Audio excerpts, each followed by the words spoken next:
Quiet, please.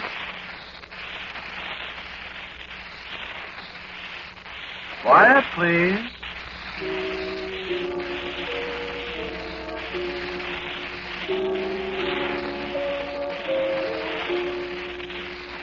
Today's story, written and directed by Wyllis Cooper and featuring Ernest Chappell, is called I Remember Tomorrow.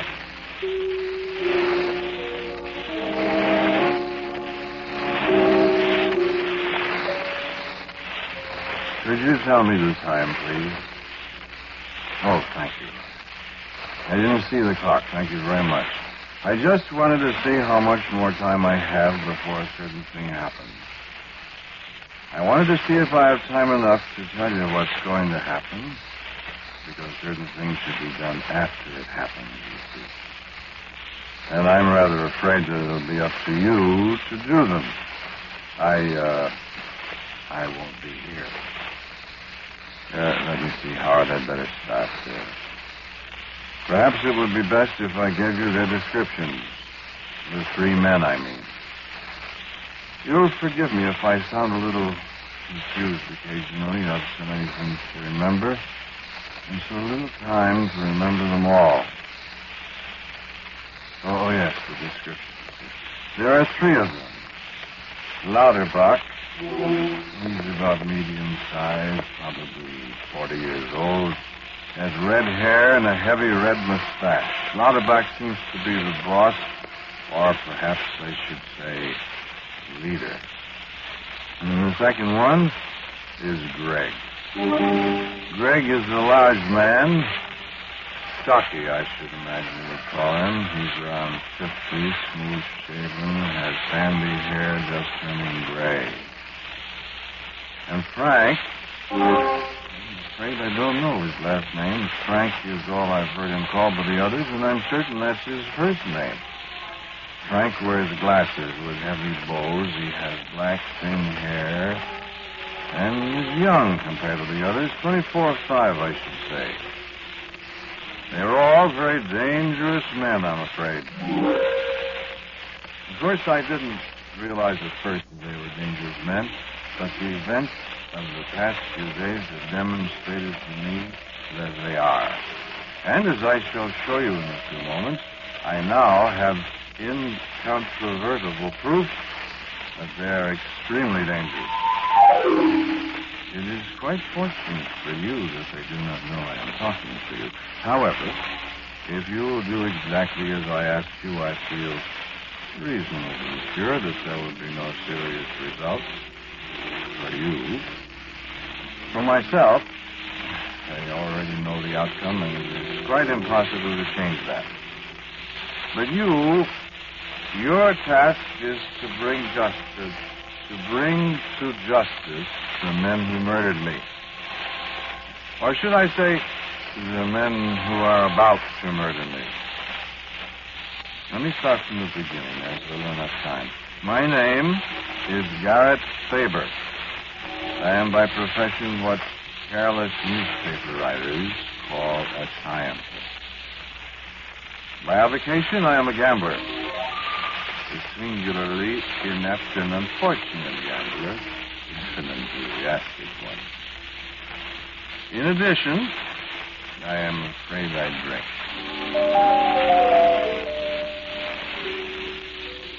Perhaps my ill-fortunate cards may be in a way traceable to my propensity for martinis, or conversely, it may be that I drink excessively to forget the sums of money I lose at cards. And that could be the martini now. Unfortunately, I shall have to wait until our colloquy is over. I left a large pitcher of martinis on this table yesterday when I left. And I see by the empty pitcher that I drank its contents. As a matter of fact, I believe Frank did say I was finishing the pitcher when he killed me. Therefore, I have at least the consolation that the martinis will be waiting for me when I get back to yesterday, even if I am to be murdered as I finish them. It's an interesting thought.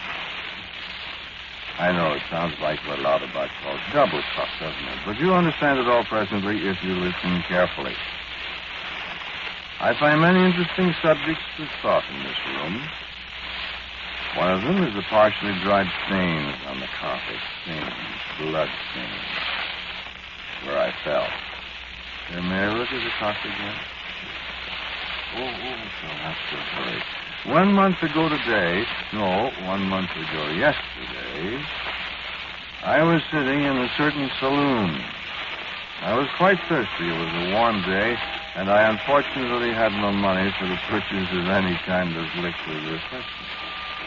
My wife deplores my habit of waiting around in the saloon for an acquaintance to come in and buy me a drink, of course, but she deplores so many of my habits that are you married?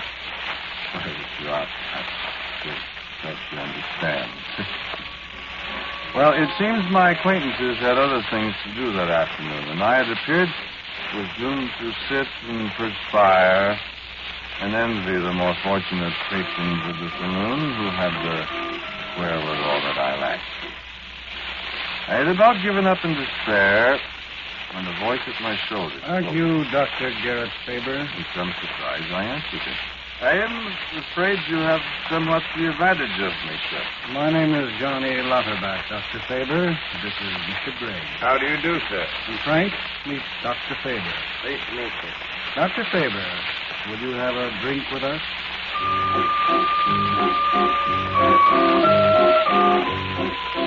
Needless to say, I accepted with pleasure. There was a time when I did not so readily drink with strangers, but, perhaps it was a kind of conditioning of my mind that led me to assume that these men were casual acquaintances whom I did not instantly remember. At any rate, the afternoon wore on, and we did become veterans. How about another double martini, Dr. Faber? Drink up, Doctor. More martinis on the way. Let me buy one for the doc. Hey, Patty, another double martini.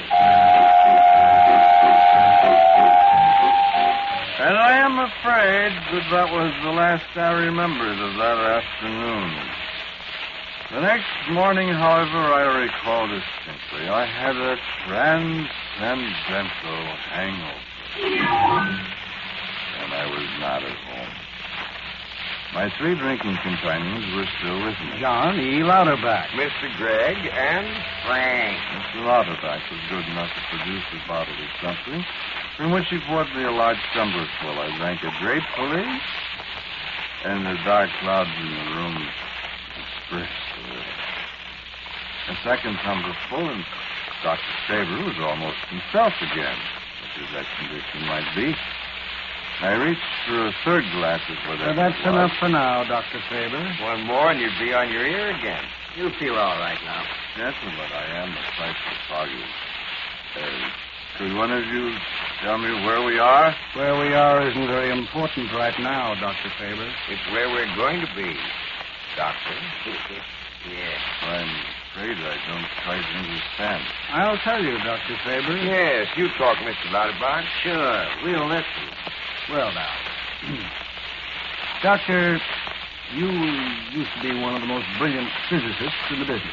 I once had a reputation? Yes.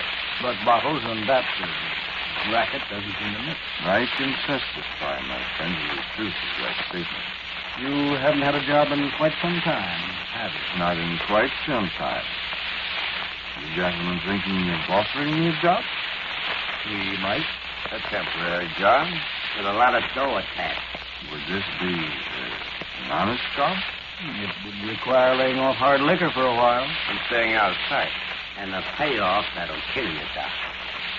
May I know more about this job? Doctor, listen. We're not screwy. Yes. We know something about your work in the past.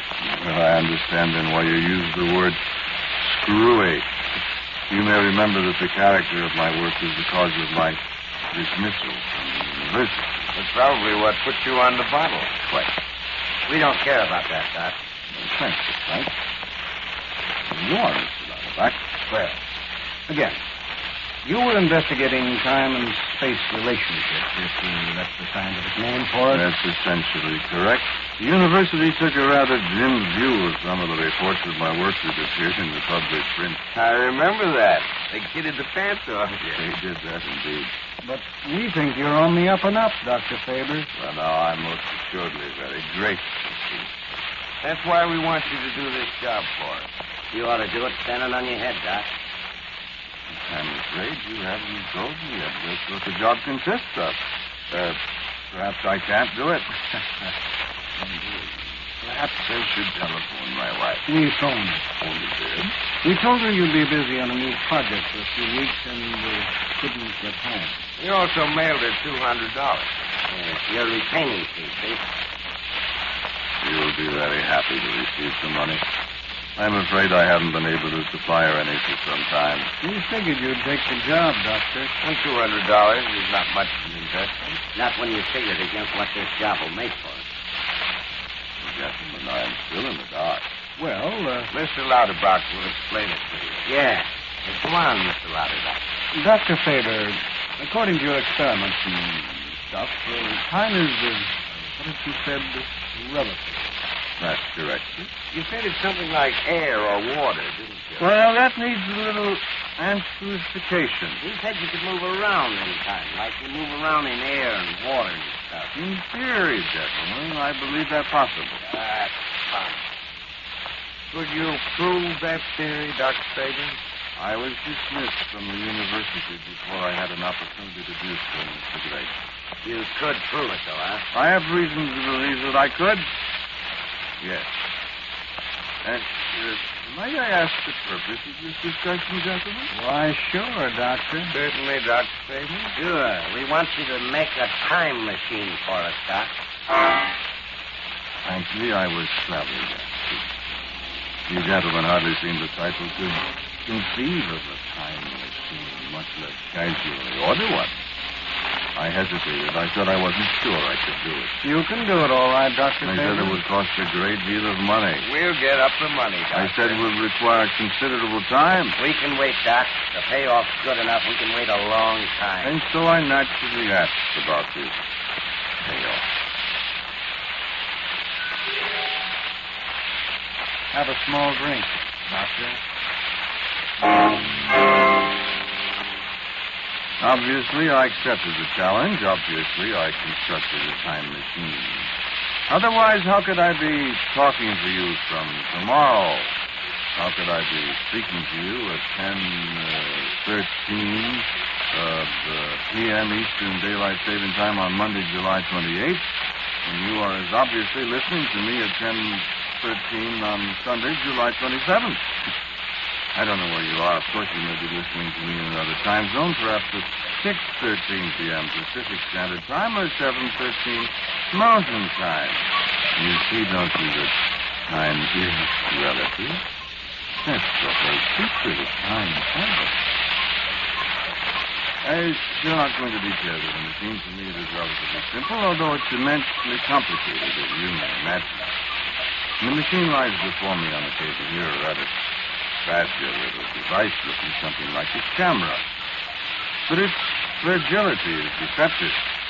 It cannot be destroyed. Now, observe here. Here is a hammer.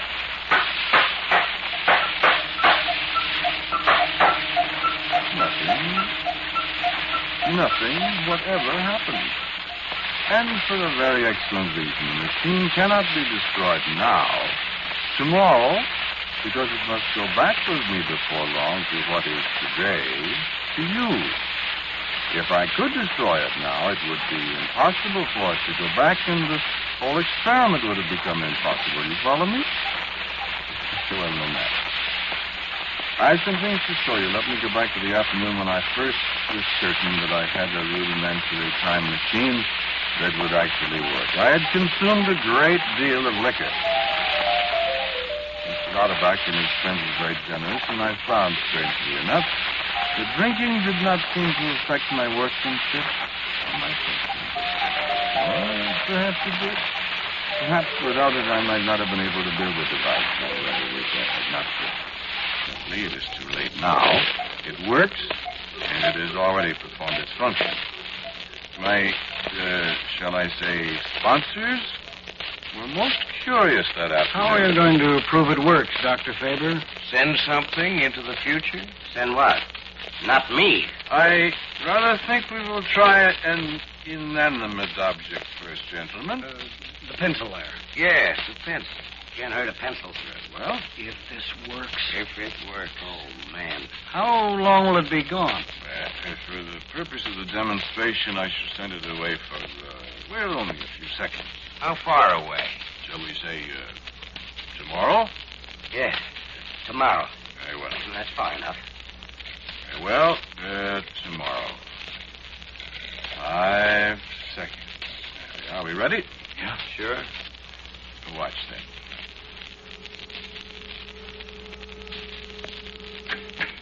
It's gone. Now watch. 1 second. 2, 3, 4, 5. There it is again. Let's see it. Doesn't seem to be changed. It isn't. Well, why should it be? Listen, how do we know that pencil was in tomorrow? Well, we don't, Frank. Well, Well, where was it? Well, yeah. Yeah. But how are we going to know? Tell me that, Doc. How are we going to know? We'll have to send somebody who can come back and report. who's that going to be, Dr. Faber? Not me. Not me. Doctor, will you have a drink? I will have a drink. I will have 2 drinks. I will have a large number of drinks. I will listen to your You argument. invented it, Doctor. You know more about it than I we will do. drink again and shake my head solemnly at your importunities, gentlemen. One of us might bust the thing, you know. Go on, Doc. We have to know for sure. Because I don't quite trust you, gentlemen. I don't know what you are up to, but slowly the suspicion grows in my alcoholic mind that you want this instrument for no good. And if I do use it and travel into tomorrow, I shall do it alone when none of you are about. I can be crafty and cunning myself, gentlemen, as crafty and cunning as I suspect you are. And I shall do my first exploring alone. Then deliberately I set out to drink myself into a condition where I shall be of no use whatever to my patrons, and their voices wavered off in a haze of my own making. Take that bottle away from him, somebody. You gave it to him, Louderback. No use fooling living now. But then, after a while, it was night, and my head was reasonably clear. Then I was locked in my room, and Louderback and Greg and Frank were, I assumed, peacefully sleeping, and that was my time. That was the time to look at tomorrow. I looked at the calendar on the table. It said Thursday, July 3rd. I looked at the clock, 11:34 p.m. I fastened the chain on the door, and I turned on a small light at the table. And then I attached the time machine to my wrist. Carefully, I set it for 1 month ahead. Carefully, I set the dial to allow me 5 minutes in the future. And with a last swift look around, I pressed the release.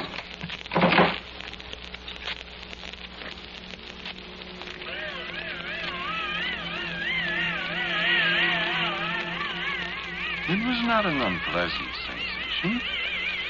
The room was dark. The light I had just turned on was out. I reached for the switch to turn it on again, and I was startled nearly out of my senses. Lights flashed outside. They seemed to be coming from the sky above, and the air was heavy with crashing sound. Had I made an error in calculation? Was I the only witness of atomic destruction? I rushed to the window, and the lights continued to flash. Rockets, a pyrotechnic display of glorious sound and color. I watched it in terror for a moment. Then I remembered. I had only a few minutes. Back to the table, turned on the light, and the desk calendar glared up at me. Friday, July 4th. That was it. I had made an error. I thought I'd set the machine for a month ahead, but it was only for a day. It was tomorrow. My watch ticked on. The evening paper lay on the table. The date, July 4th, 1947. And I had my proof. I snatched up the paper and stuffed it in a pocket, and the fireworks outside died away. And the watch ticked on. And suddenly, I was back. July 3rd, 1947, said the calendar pad. I had succeeded. I had seen tomorrow today. And I had my proof. I reached for tomorrow's newspaper. There was no paper. Or perhaps I dropped it on the floor. No, there was no paper. There was no proof. I tried again with the machine. I found out some things. No matter how I set it, it would only go to the next day. Perhaps there's some kind of providence that prevents man from seeing too far into the future. I found out something else. It was impossible to bring back anything from the future. I tried it with a newspaper. I tried it with a dozen other tangible things, but I was always empty-handed when I returned. Now, my friends didn't know this. They didn't know anything about all the tomorrows I had seen. I was determined to find out what use they intended to make of my machine first. And I found out. And I had held out against testing the machine in their presence so far as they knew I'd never tried it. And they kept after me, day after day. And at last, I set my price. And what do you want to use this machine for, gentlemen? Shall I tell him, Greg? Might as well, I guess. What about you, Frank? Yeah, you find out anyway. Well, I shall not test it, gentlemen, until I know. What if we hooked it up and sent you out anyway? Yeah, whether you want to or not. How about that? It wouldn't work, gentlemen. What? You don't think I'm quite a fool, do you? What do you mean, Faber? I haven't shown you everything about its operation yet. Okay. Tell him, Mr. Lauterback. You appear to have us more or less over a barrel, Doctor. Thank you. So, we're going to make a lot of money with it. You said that. How? Very simple. Too simple, Doc. Dr. Faber, we intend to step into the future, knock over a few banks. And come back to today with the money. You see, Doc? Yes, but you can't. But what? I didn't tell them what I had discovered. I didn't tell them my machine could move no farther into the future than 24 hours. And I didn't tell them that they could bring nothing back with them. Even if I'd sympathized with their remarkable scheme, I didn't dare tell them. I was caught. They'd find out sometime, then what? It was a good scheme, wasn't it? But, of course, there are physical laws that cannot be violated. If you take something from the future and bring it back to today, then it never existed in the future. Figure it out for yourself. It doesn't take a doctor's philosophy to work it out. So that was it. Now I had to demonstrate whether I wanted to or not. I thought fast. Perhaps I could set the machine so I could stay indefinitely in the future. I studied it hard. I thought I could do it. And they watched me. That was yesterday, today. Today to them. And yesterday to me. It was nearly half an hour ago. Or if I trust the calendar, 24.5 hours ago. I set the machine for an indefinite stay in tomorrow. And they watched me curiously. They said, Bring us back tomorrow's paper, Doctor. Don't stay too long. Hurry back, Doc. And Frank laughed as I pressed the release.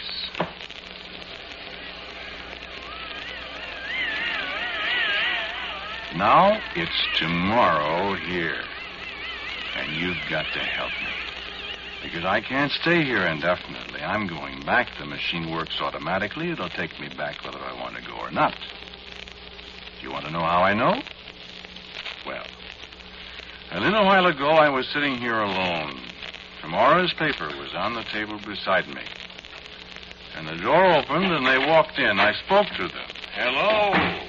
They walked on in, paying no attention. You better get that blood cleaned up, Frank. Yeah, it's too easy to spot. I'll get at it again. I looked down. There was a blood spot on the carpet near where I was sitting. I spoke again. Where did the blood come from, Mr. Lauterback? Now we know the thing works. We've got to get some money. Oh, it works all right, Mr. First thing, Lauterback. though, is to get rid of his body. Whose body, Mr. Lauterback? Can't keep it there in the closet forever, you know. Somebody might come in while we're out. We'll dump it in the river tonight. Has somebody been killed, Mr. Well, Lauterback? anyway, we owe him something. He got paid off, though. I sort of like the doc at that. Like whom? I hated to knock him off. Knock whom off? Well, we couldn't keep him around after he got the machine working and tested it out for us, could we? Of course not. He served his purpose. Are you I talking hated to about... do it, though. When he picked up that pitcher of martinis and took a big slug, I thought he had a hunch that something was up. Forget it, Frank. And he said, I drink to success, gentlemen. That was yesterday, Frank. And I knew why they didn't see me or hear me. You know now, too, don't you? I wasn't there. This was tomorrow to them. It was yesterday they killed me when I came back, when I said, I drink to success, gentlemen.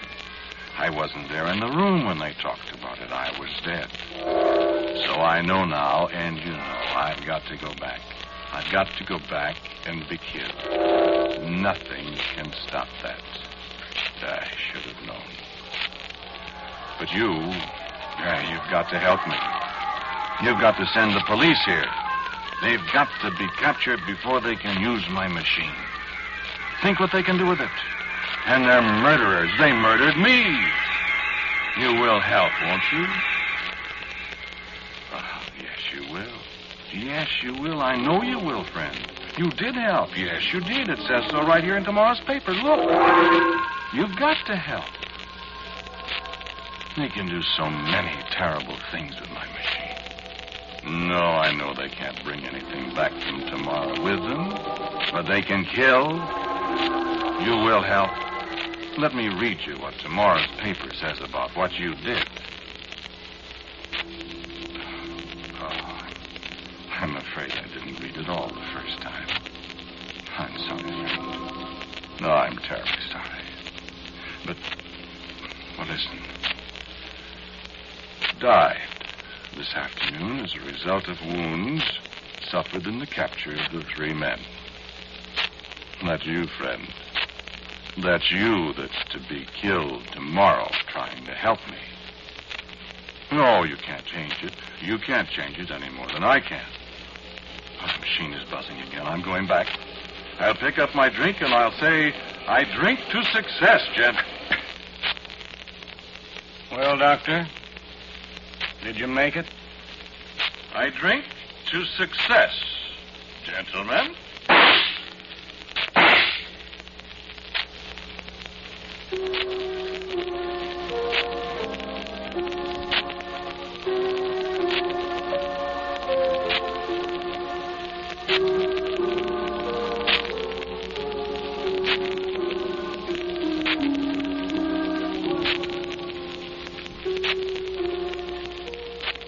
You have heard I Remember Tomorrow, a Quiet Please story written and directed by Wyllis Cooper. The man who spoke to you was Ernest Chappell. And Frederick Bell played Lauterbach. Kermit Murdoch was heard as Greg, and Frank Dane was Frank. The music was composed and played by Gene Perazzo. Now, for a word about next week's story on Quiet Please, here is our writer-director, Wyllis Cooper. Next week's Quiet Please story about a man and a murder is called Inquest.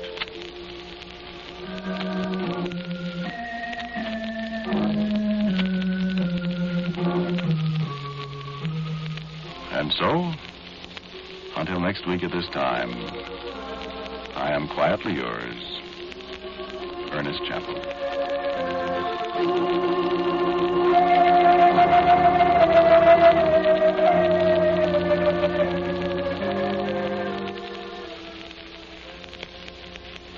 This program came to you from New York. This is the Mutual Broadcasting System.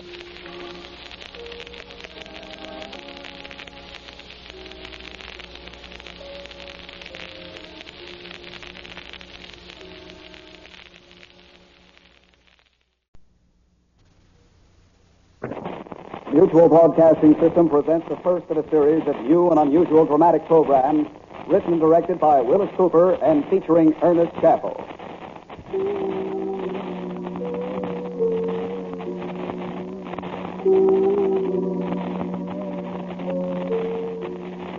Quiet, please.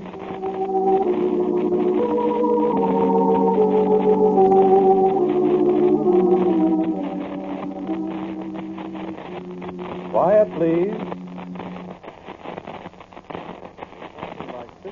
1,500 feet above sea level. A little house, maybe 20 feet long, 15 feet wide. It's made of corrugated iron sheets with a high peaked roof. It sort of hangs over the edge of the mountaintop, with nothing but the spikes of pine trees stretching all the way down to Pasadena, better than a mile below you.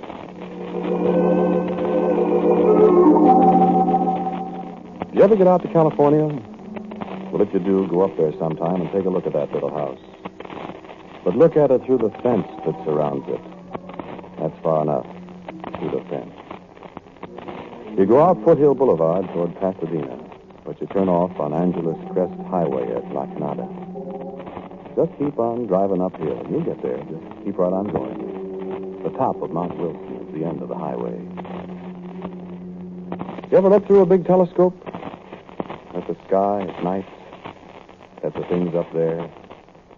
Things so far away you sprain your brain just trying to imagine how far away they are. With nothing between you and them? Billions and billions of miles of nothing? I don't know what it does to you, but, brother, I freeze. Listen, do you know there are holes in the sky? No, I mean it. I've seen them. There's a thing in the constellation Andromeda. No, wait a minute. I'm not going to get technical with you. Just listen. There's this thing, astronomers call it the Horsehead Nebula. You know what it is? It's a hole. It's a great big patch of nothing. Just nothing. There aren't any stars there. There's just a hole. No, nobody knows anything about it. Astronomers look at it, they take pictures of it, then there it stays. There it is now and tomorrow and the next day and 1,000,000 years from now. And it's been there always. Yes, it has. It's so far away that what you see now is the way it looked 1,000,000,000 years ago. Before there was anybody to see it, friend. And there's lots more of those places. So what's all this got to do with a little house up on top Mount Wilson? I'll tell you.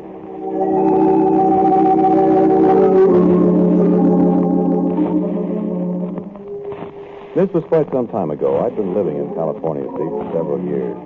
I had a couple of bucks, had a nice little place near Venice. That was before the valley got to be so popular with movie people, radio comics, people like that.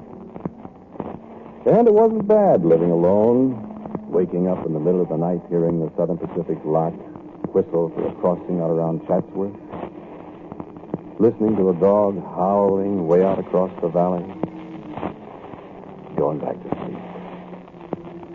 I don't get back to sleep so easy these days.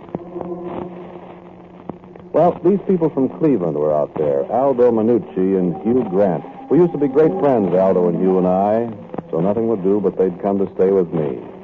That was all right. I had a Dodge convertible. The boys got quite a kick out of California. That's how we came to go up to Mount Wilson that day. Aldo and Hugh had been, looking around for odd places. They had some ideas. So one day we were having breakfast, and they were looking at an automobile club bulletin. Aldo said, "Let's go to Mount Wilson." So we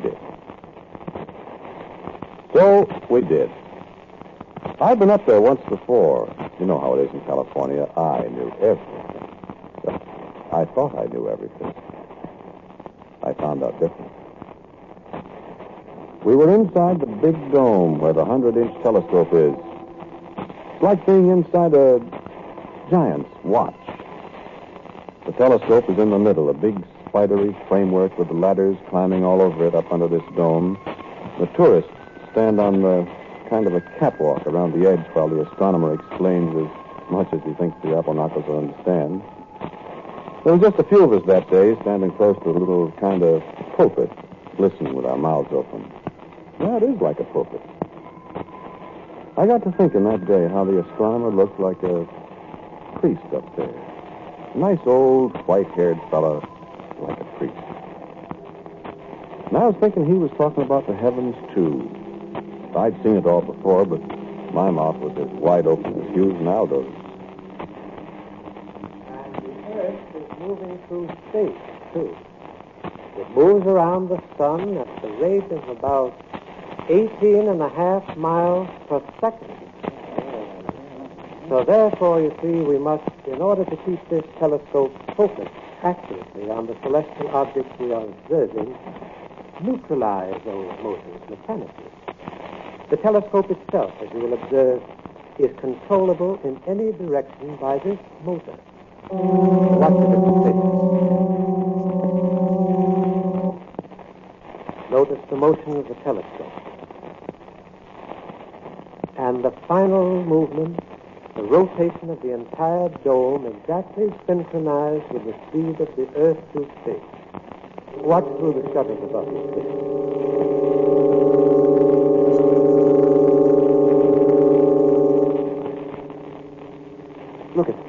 Look at Ross. Yeah, I see. Look outside. We ain't moving. The sky's gone by. Look at you. I see it. It's an optical illusion, Aldo. No, it's not an optical illusion. In relation to space, this spot we are on is standing still. Through these motions here in the dome, the mirror of the telescope is kept aimed exactly at one spot far out in space. What's space, mister? It's nothing. What about the air?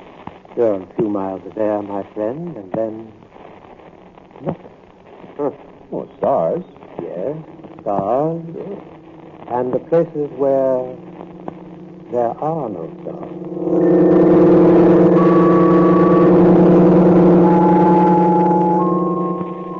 My skin twitched a little when he said that. The places where there are no stars. Did yours? Well, the show was over. We went outside into the sunlight. We walked across the long wooden bridge. There's a deep gully in front of the dome. And down a little path past the thing they call a coelostat. A small dome on legs about 100 feet high. Thing they study the sun and sunspots and things like that with. It was quiet up there along toward the middle of the afternoon. There was a chill in the air. We were just talking. It's an odd place, and you get kind of impressed. The people impress you. The astronomers. They live up there all by themselves. They look at the sky. They see things. You always get the feeling they know a lot more than they're telling. Like doctors. Like priests, I guess. Oh, I said that, didn't I? Well, that's what they're like. The path leads through the woods. Biggest live oaks you ever saw. Leads through the woods over to the old hotel. So I said, hey, how about a beer before we start down, huh? A beer. That's for me. Can you get hard liquor up here, Ross? No, I don't think so. Anyway, I wouldn't want to drink, not with all that mountain road ahead of me. No, sir. Don't take no drink, Ross. I don't want to ride that road, but nobody's had a drink of liquor. Maybe you shouldn't have a beer, even. Oh, no, wait a minute. Beer won't hurt me. Hey, what's this fence for? Huh? Oh, I never noticed that before. That's quite a fence. Have a hard time getting over there. What would you want to get over it for? I don't know. What do you suppose is on the other side where they got this heavy fence? I don't see anything. Except that little house out there on stilts. Yeah, funny-looking place. The fence goes right around it. Ain't got a gate? No, come on. Let's get a beer. No, I want to look at this, Ross. Probably they got something valuable in there. Sure, scientific instruments or something. This place is all full of that stuff. Hey, look. A sign. Huh? Where? Here. Oh, come on. Ah, wait. What's it say? The public is forbidden to pass beyond this fence under severe penalty. At all? Yeah. What do you suppose they got in that place? I don't know. I don't care. Hey, there's a door up at the end of that trestle. Maybe we could get back and get in through that other shed where the trestle starts, huh? What do you want to go in there for? Oh, come on. We got to get going. I'm just curious. You know what I mean. The place might come in handy. Oh, yeah. See? Especially if they keep everybody out like this. Well, the thing must be full of stuff, like Ross said, scientific stuff. Yeah, it might be, might not be. Hey, here comes that fellow that made the spiel up there. Well, ask him. He'd know. He won't tell you. Well, we'll find out. Hey, fella. How are you? Hey. Were you talking to me? Yeah. What's in that funny-looking building? Over there? Nothing. Yeah? What's the idea of the fence, then? You don't want people to go in there. I'd sure like to see what's in it. I said there's nothing in there. You sure, mister? Yes, I'm absolutely sure. Could we get a pass to go in there, maybe? No. You saw the sign, didn't you? Yeah, it said something about the penalty of the law. You didn't read it very carefully. He didn't read it. I did. Read it again. Wait. The public forbidden to pass beyond this fence under severe penalty. See? I see what he means. He didn't say anything about the law. Ah, that's right. Well, then. There are other penalties. Oh. Tough guy, huh? No, not at all. Well, what does it mean then? I'll give you a little friendly advice. I wouldn't try to find out if I were you. Oh, is that so? Yes. Do you really know what's in there, mister? Yes. What? Nothing. Okay, lads. Let's go get that beer.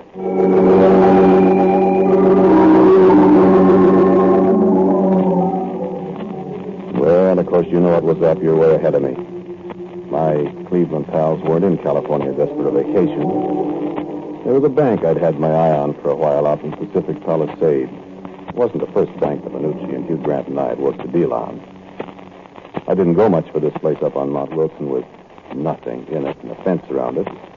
Aldo and Hugh, well, after all, could you find a better place to stash away some dough? Nobody could get in, they said. And if we could... Well, so I bought the idea finally. And to make a long story short, we took, I think it was $53,000 out of the bank. 53, 54. Well, what's the difference? It's all gone now. It's a long drive from Pacific Palisades over Sunset Boulevard, then up Beverly Glen to the valley, through Venice to Sunland, down past the sanitarium on Foothill Boulevard to where you turn off on the Angeles Crest Highway. A long drive, especially at 1 o'clock in the morning. That was when we pulled out of Pacific Palisades. It was summer. Just after you turn on the mountain road, you're not allowed to smoke. You see, a fire warden might come along, and those guys can tell somebody smoking in a car a half mile off. They throw you in a can for it, forest fires. Well, we didn't want anybody stopping us. It was risky enough anyway, because practically nobody ever drives up there late at night. Well, early in the morning, I mean. Well, we didn't meet anybody.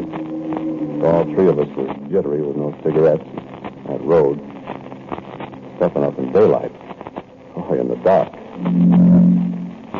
It was 4:30 when we got to the top. The hotel was dark. Cabins were dark. But the sky.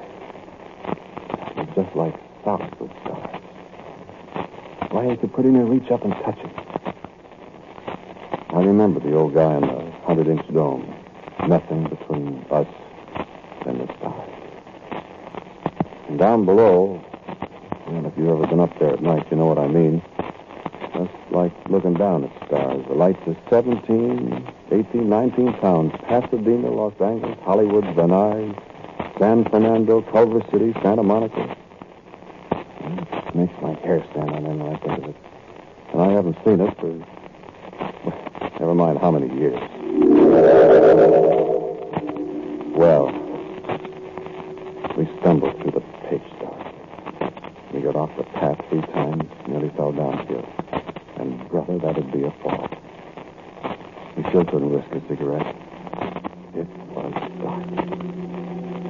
Hugh Grant was in front, then me, then Aldo. We each had briefcases. Hugh had a pair of those big spring wire cutters that'll go through a steel cable. All of a sudden, he bumped into the fence. What's the matter? The fence. Where are you? Stand still, will you? Dark. Shut up. Listen for a minute. Hear anything? No. No? See anything? No? Look. What? The dome over there. You see somebody? No. Them 2 big windows up there. With that big round dome looks like somebody watching us. Sure does. No, cut it out. I'm going to try the fence with a cutter. Want the flashlight? No. I wish we... What? No, forget it. I just don't like that place. Now get out of the way. Want some help, you? Just keep out of the way. Wait. Hear anything? Well, that wire made enough noise to... All right. I'll try another strand. Now, see if you can slide under there, one of you. Me. No, can't make it yet. I'll try another. Now look out for your arm there. Now try. Wait till I take off my coat. All right, now, let's see. How about it? He's through. All right, go ahead. Me? You. All right. Cut another strand, Chief. Can I make it now? I guess so. Yeah. Where are you, Aldo? Right here. Come on, Joe. Hey, slide the briefcases through first. Coming up. Got him. Got it. Here I come. All set. All set. I'm all set. I'm as all set as I ever will be, I figure. I don't like any part of this place. I don't like the dark. I don't like the stars up above us. I don't like the lights down below. I don't like the silence. I don't like climbing around the top of a mountain with nothing under me but thin air for a mile or more. All I can hear is Hugh and Aldo in front of me, cracking through the weeds, cursing when one of them whacks a shin against a sharp rock. And all I can see is two black shapes in front of me. The blacker shape, that's the building, the little house with nothing in it. Aldo and Hugh are panting. 6,800 feet, you know. Your breath is pretty short. It's tough going, especially when you're dragging a briefcase full of money, too. You're scared and sweating and tired. And then all of a sudden, we're under the building, alongside one of the struts that hold up the little trestle. Boost me up, Aldo. Aldo boosts him up. He was a little guy. He's spry. Not sprotter than I am up there a mile in the air, and I guess he's not as scared as I am. So I look up, and he's sprawling on the trestle with 9 million stars behind him, reaching down to me. Grab my hand, Ross. I scrambled up. I never know how I made it either. There we are in a second. Aldo's up there with us. Now, keep quiet a minute and rest. I'm knocked out. Yeah. You hear anything, Joe? Just the wind. Ross. No, I thought I heard something. Guess it's just the wind. Listen. It's the wind. Well? So we stood up. So Hugh walked the rest of the way down the little trestle. We followed him, stumbling over the planks, and there was the door. We rattled the bar on it. It was padlocked. So Hugh took the big cutters and he wrenched away at the bar. We shivered there in the cold, waiting to see if anybody heard us. There wasn't a sound. So Hugh tried again. And the bar fell off. We kept still for another minute. And then... Open the door.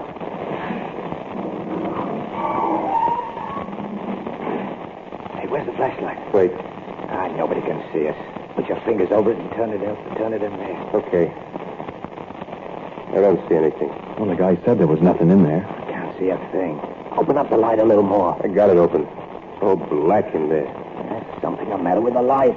Oh, there ain't. Look. Turn that light off me. Look now when I shine it inside. Nothing. Well, there's got to be something in there. Nothing, the man said. Can't even see the floor. Well, I'll find out if there's anything in there. No, don't go in. You can't tell what's liable to be. Well, look out. I'll toss a briefcase in. No. Throw the wire cutters in. Oh, where are they? Here. For the love of Mike, look out, will you? Keep still. You'll wake up the dead. Well, nobody heard us, I guess. We're shot with luck tonight, no kidding. I'll give you them cutters. Here. Shine the light in there. Sure can't see anything, can you? Well, then. Get out of the doorway. Keep the light in there. Go ahead. Throw them against the far wall. All right. Look out. Where'd they go?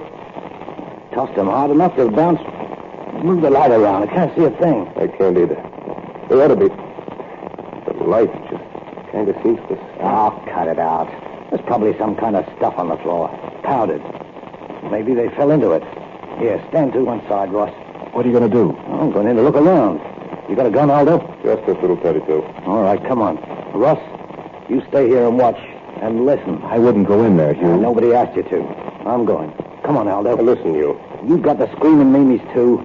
Now, come on with that gun. There's nothing in there. Look, Hugh, come on, let's get out of here. Oh, shut up. Yeah. Might as well take the dough, too. We can stick it in there. Well, go ahead, Aldo, with the light. You go first. All right. Now stand there and keep your ears.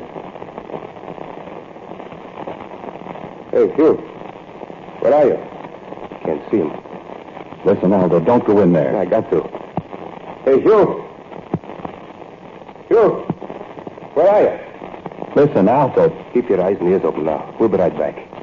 Hey, Hugh. You all right? You coming in, Hugh? Hugh. Aldo. What's in there? Hey, Hugh. Okay, Ross. Something's the matter with him. Here I come. Hugh. I'm gonna... Hugh. Hey, Hugh. Aldo. Hey, what's in there, you two? Hugh.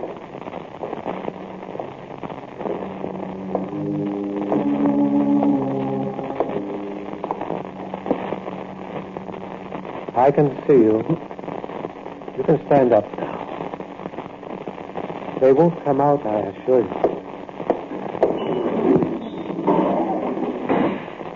Come on, son, stand up. I've got a gun. No, you haven't. Stand up.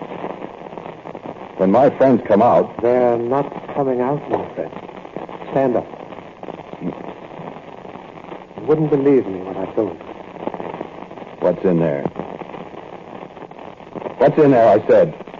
I told you there's nothing behind that door.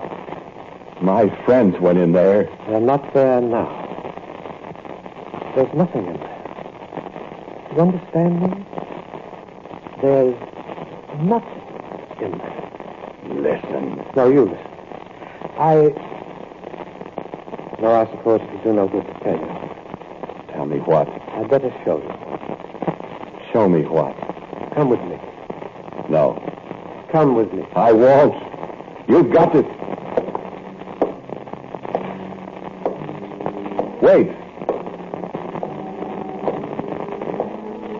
Wait for me.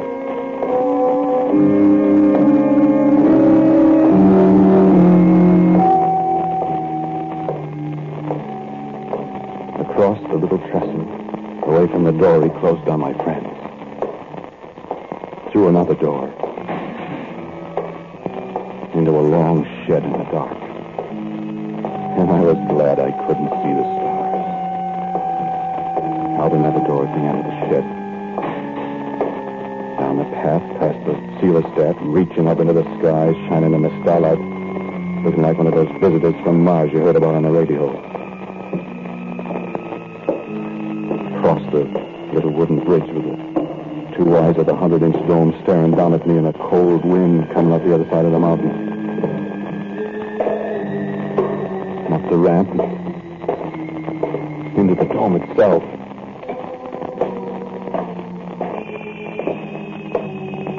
And up the iron stairs. Follow me. A little yellow light at the head of the stairs, and then out on the catwalk in the dark with the floor 40 feet below us. Up another ladder. My legs are getting tired. Up. Follow me. Up another dizzy ladder. And another. And across another spidery walk. Here. Sit in this seat. I can't speak. My throat is dry. My legs are trembling. I'm icy cold in that great dome. How far above the floor, I can't tell you. Sit still. You won't fall. What did... Sit still, I said. You'll have to be sure. Wait.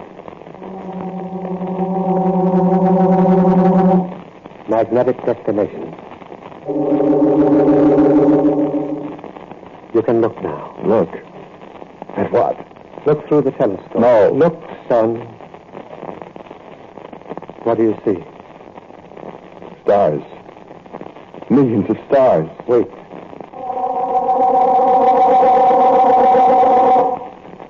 Look again. What do you see? Nothing. Nothing. What?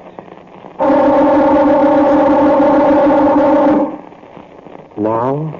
Stars again. Millions. No, a black cloud. Now? Nothing. That nothing you see is a million light years away. What is it? There's nothing there to see. My friend, there are scores of places in this universe where there's nothing. Far places, near places. Do you understand what I mean? Is that what you meant when you said... When I said there's nothing behind that door? Yes. Well, where... Your friends? Your misguided friends? I don't know. Perhaps... Take your eye from the telescope. Wait.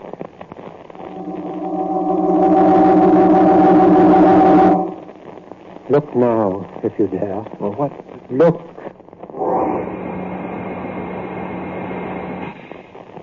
Yes. You guess what I saw.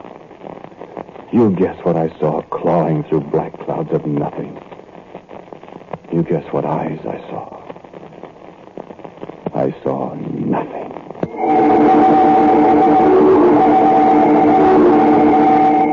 Yes, the little house is still there on Mount Wilson. You can go look at it if you want to. But don't go too close. Maybe somebody will tell you it's just a place where they store equipment. Maybe. Why do they keep the door locked then? Well, just one other thing. Don't you go around opening doors you don't know anything about. There might be nothing behind one of them.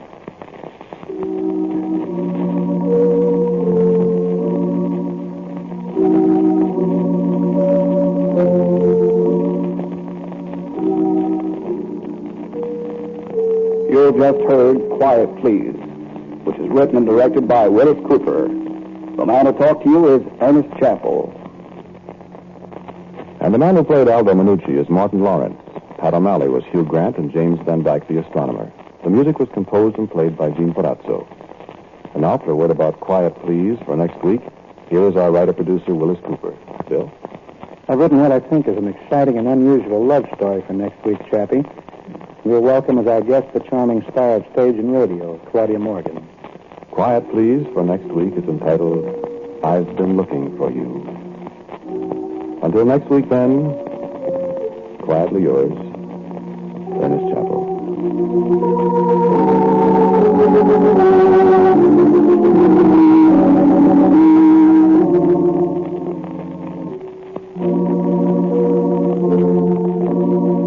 This is the Mutual Broadcasting System.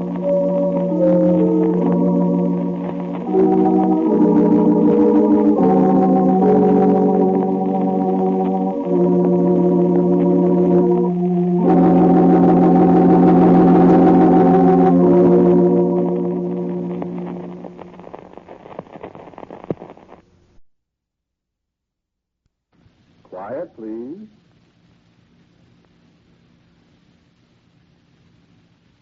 Quiet, please.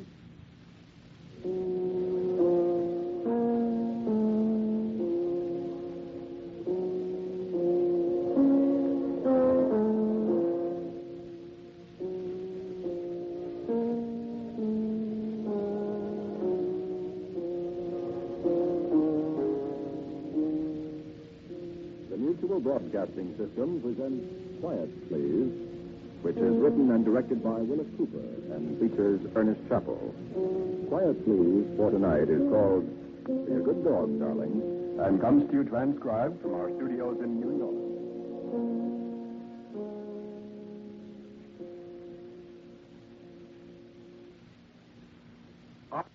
Are you married, sir? Well, accept my congratulations. I was married once. Oh, no, not now. I have a dog. She's around somewhere, under something or behind something, waiting for a chance to nip my ankles or inflict more serious injury if she can. Cocker Spaniel, an evil little beast named Olivia. Yes, it is a rather strange name for a dog, I agree, but you see, my wife was named Olivia. Touching, isn't it? Shut up, Olivia. Olivia, dear. Olivia tries to have a mind of her own, but then Olivia had a mind of her own. Dear, dear. Oh, yes, he really did. While I was married to Olivia, I was never allowed to smoke in the house. I had to go down to the basement and sit in front of the furnace when I wanted to smoke. Now I invite your attention to the pipe rack. That's right. Not one pipe, but 14 pipes. One for each day of the week and one for each night. And I smoke whenever I want to. Now, for example. Shut up, Olivia. So many times I wanted to say that to my wife. So many times I wanted to sock my wife. I even thought of murdering her. But I didn't. Oh, no. Now I can say, shut up, Olivia, whenever I want to. I can even sock you, Olivia, if I feel like it. I could, no, I wouldn't murder you, Olivia. Why, no, darling. Being a dog, tough enough, isn't it?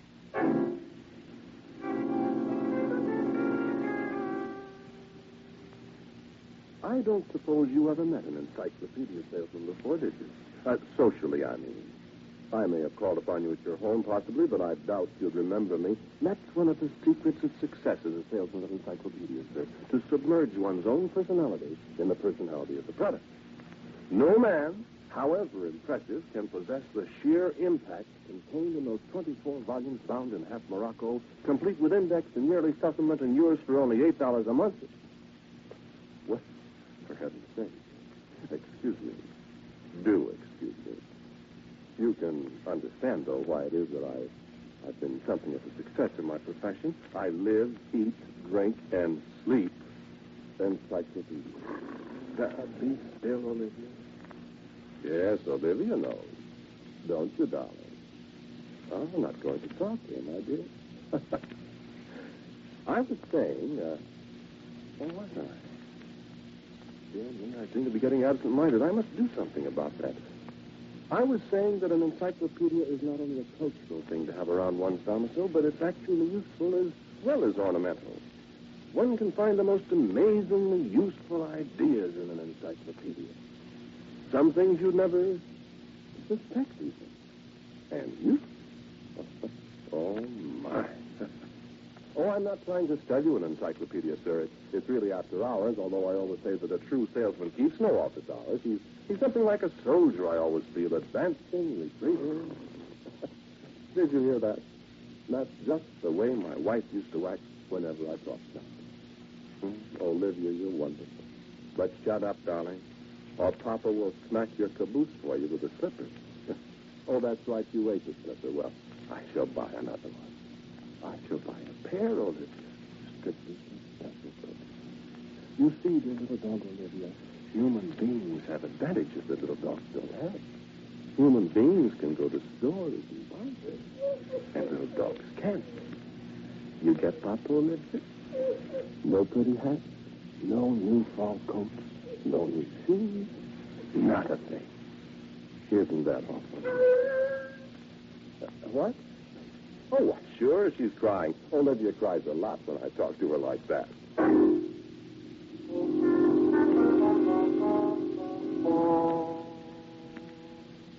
You know, an encyclopedia is a wonderful thing.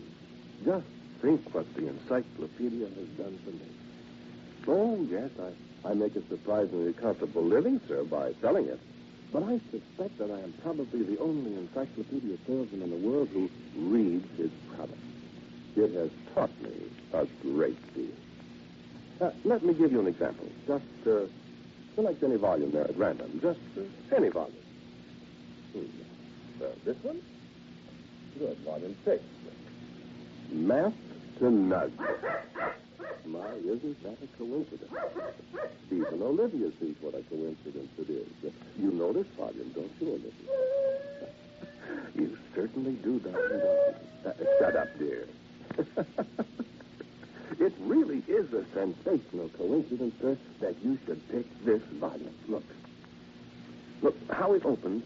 See how it opens to page 3,147. Olivia, be quiet. Look at page 3,147. You see the heading on that page? Read it yourself. Magical formula.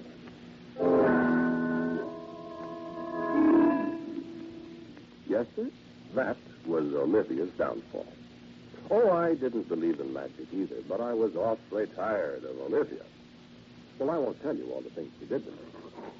She did plenty. There's 2 or 3 other volumes on the shelf there that are pretty well thumbed. The one labeled Poi to something else, and the one labeled Myrrh to something else. But this one is my favorite. Now, look. This formula here. Read it. No, don't read it all. I'll read it to you. I won't read it all to him, Olivia. One dog is enough, dear. Listen. Haggai, the rubber bell, Hiram.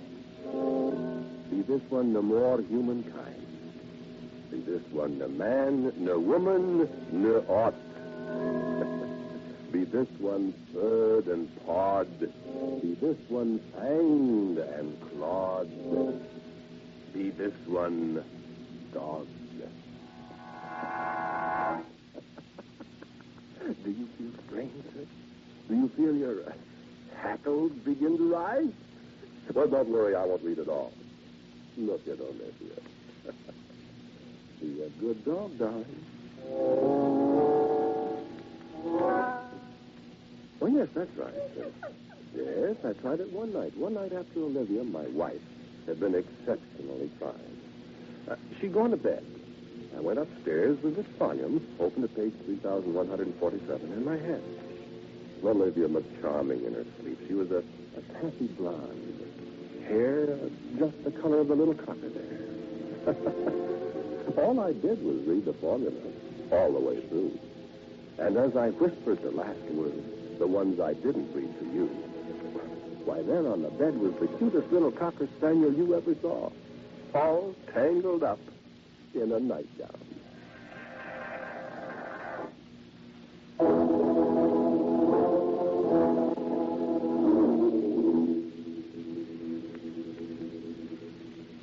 Why, how do you do, sir? You remember me, Grover Hayes? The encyclopedia salesman. I knew that would place me with you. You remember I said when we last talked that I tried to submerge personality in that of my product? Yes. Oh, Olivia? Oh, Olivia's fine, thank you. Olivia's in fine fettle. I'm taking home a muzzle for her. Yes, I've just got to do something about it. She bit my wife again today. Oh, yes. Oh, I'm sorry. Yes, I'm married again. I know one would think, what is that old proverb? Once bitten, twice shy? Well, but really, Olivia never bit me. Not until after our little evening with page 3147. And now she's going to be muzzled. Well, I suppose it's just because I simply can't resist women. That was one of the things that Olivia objected to. It made things quite unpleasant.